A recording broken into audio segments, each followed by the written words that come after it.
My dear brothers and sisters in Christ, good evening. Good evening, Father. Ano ang ibig kong gawin ko sa iyo? What do you want me to do for you? Kung tayo po ang tatanungin ni Jesus ngayong gabing ito, ano ang ibig kong gawin ko sa iyo? Ano ang ibig mong gawin ko sa iyo? Ano po kaya ang isasagot natin kay Jesus? Siguro yung iba ang sasagot natin, Lord, bigyan mo ko ng pera para makabayad na ako ng utang ko. Yung iba naman siguro ang sasabihin, Lord, sana magka-jowa na po ako. Kasi ang tagal na akong nagdadasal sa inyo, hindi nyo pa rin binibigay yung dawan. O baka naman yung iba sa atin, ang dasal ngayong gabing ito, Lord, sana ako yung manalo sa raffle. Sana ako yung mag-uwi ng pulang sasakyan doon sa labas. Kung tatanungin tayo ni Jesus, what do you want me to do for you? Marami tayong isasagot kay Kristo. But Bartimaeus in our gospel for today simply answered, Master, I want to see. Direct to the point, wala nang paligoy-ligoy pa. Ito po ang kailangan ko, Panginoon. Gusto ko pong makakita.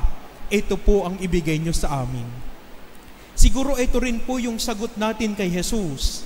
Sana ang sagot natin kay Jesus, Panginoon, gusto ko pong makakita. Kasi kahit malinaw yung ating mga mata, kahit tayo ay merong paningin, marami po sa atin ang bulag. Marami po sa atin ang nagiging bulag at sinasadyang maging bulag sa pangangailangan ng kanilang kapwa-tao. Guro, ibig ko po sanang makakita. Sana ito rin ang sagot natin kay Jesus. Ibig ko rin pong makakita. Makakita ng pangangailangan ng iba. Makita ang tunay na ligaya. Makita ang tunay na kapanatagan at kapayapaan. Makita ang ganda ng buhay na bigay ng Diyos at makita ang pag-asa na nagmumula kay Jesus. Sana ito rin po ang hiling natin kay Kristo. Ibig ko pong makakita. Kaso nga lang po, marami sa atin gusto maging bulag. Bulag-bulagan sa pangangailangan ng kanyang kapwa-tao. Naalala ko po yung kwento ni Mother Teresa. Meron daw pong lumapit na isang pamilyang Muslim sa kanya at humihingi ng tulong. At binigyan niya po ng 1 kilong bigas. At sinamahan niya pa uwi sa kanilang bahay. Pagdating sa bahay, pumasok yung nanay sa kusina, kumuha ng 1 supot at hinati yung 1 kilo ng bigas. Lumabas ng bahay at sinundan ni Mother Teresa. At nakita ni Mother Teresa kung saan dinala yung kalahating kilong bigas. Ibinigay dun sa kapitbahay. At tinanong ni Mother Teresa, kulang pa sa inyo yung 1 kilo, pero bakit mo binigyan yung kapitbahay nyo? Ang simple lang po ang sagot nung nanay na Muslim. Kasi po alam ko, nagugutom din sila. Hindi bulag. Nakikita ang pangangailangan ng ibang tao. Kapag ito yung nakita natin, kapag nakita natin na ang ating buhay, tayo ay matutulad kay Bartimeo. Ano ang ginawa ni Bartimeo pagkatapos niyang makakita? Sumunod kay Jesus. Mga minamahal na kapatid, ito rin po ang paanyaya sa atin ni Kristo. Sumunod tayo sa Kanya upang makita natin ang tunay na kalagayan ng ating buhay. Kung titingnan po natin, sinasabi sa ating ebanghelyo ang kalalagayan ni Bartimeo. Si Bartimeo ay isang bulag, nakaupo sa gilid ng kalye at namamalimos. Ito po ang kanyang buhay, ang kanyang pang-araw-araw na buhay.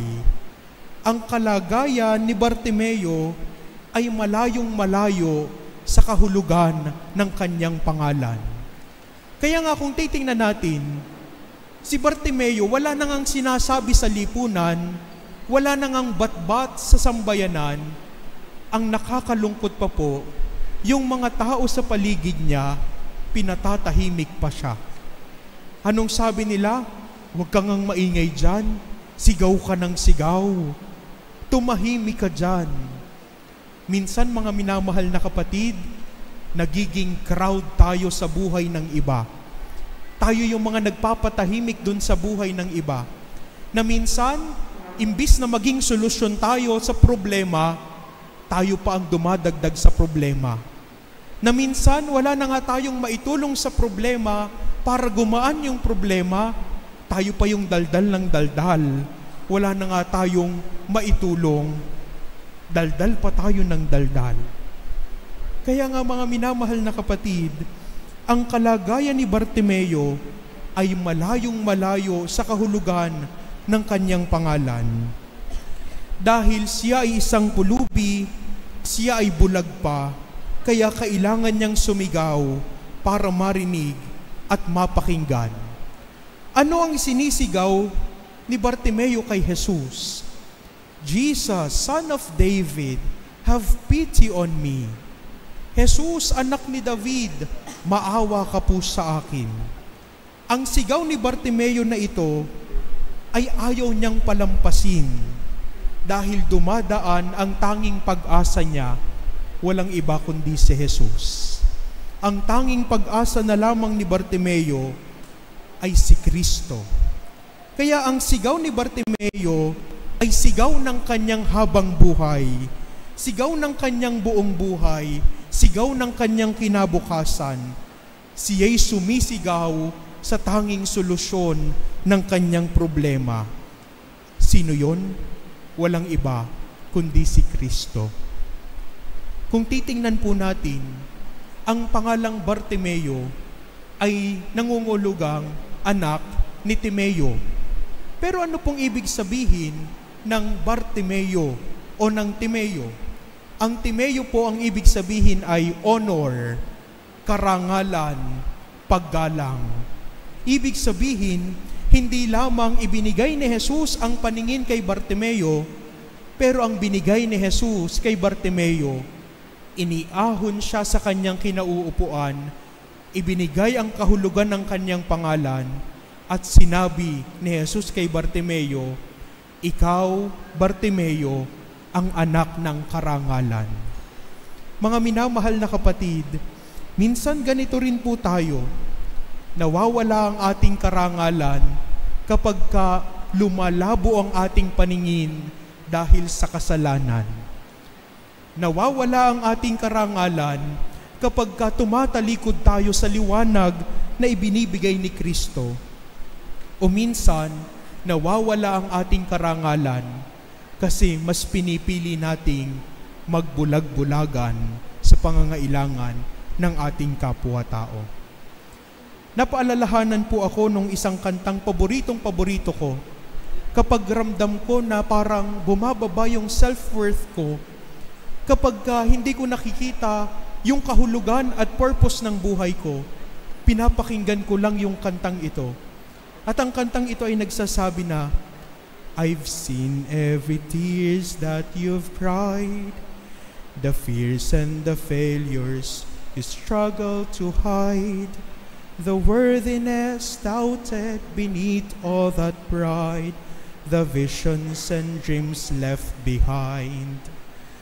I know your remorse and regret, the secrets and stories you ache to forget. So many people you died to be, yet I choose you. I choose you. Do you know why I choose you?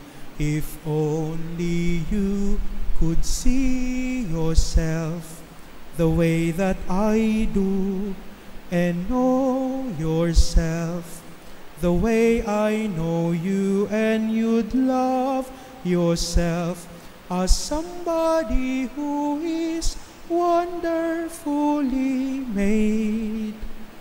Wonderfully made are you.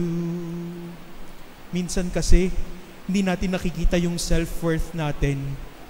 Kaya sumisigaw na lang tayo ng pag-asa kay Kristo.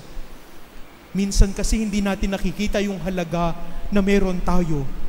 Bagkus ang nakikita natin, yung ating kabiguan, yung mga panahon na hindi tayo pinansin at pinahalagahan, yung mga panahon na kulang tayo. But Jesus is looking at us with love. Ang Panginoon ay tumitingin sa atin ng pagmamahal. Bakit kaya nagawa ni Bartimeo na sumunod kay Jesus? Kasi pagmulat ng kanyang mata, pagtingin niya, ang nakita niya ay mukha ni Kristo.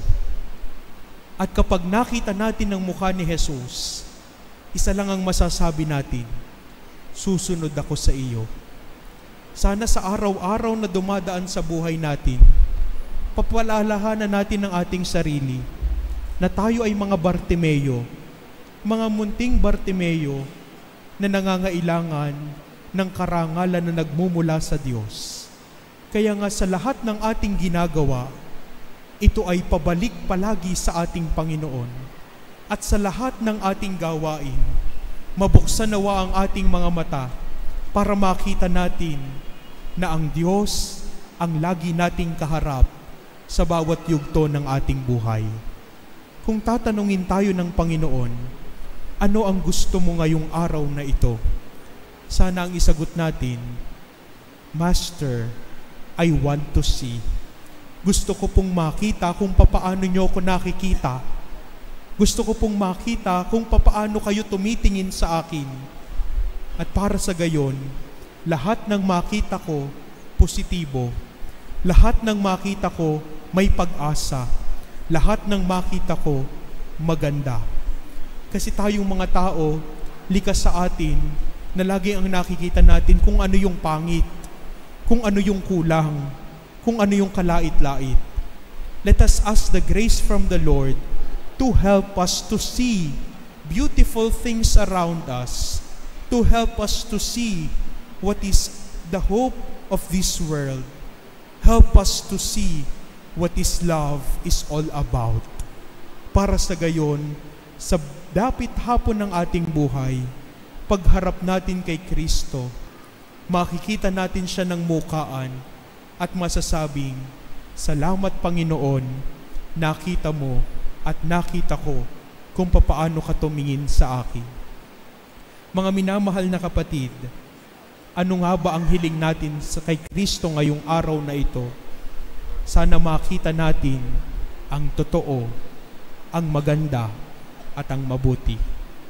Tumahimik tayo sandali at pakinggan natin ang tinig ng Diyos na kumakausap sa atin, nagsasabi sa atin, Panginoon, makita ko nawa ang nakita mo.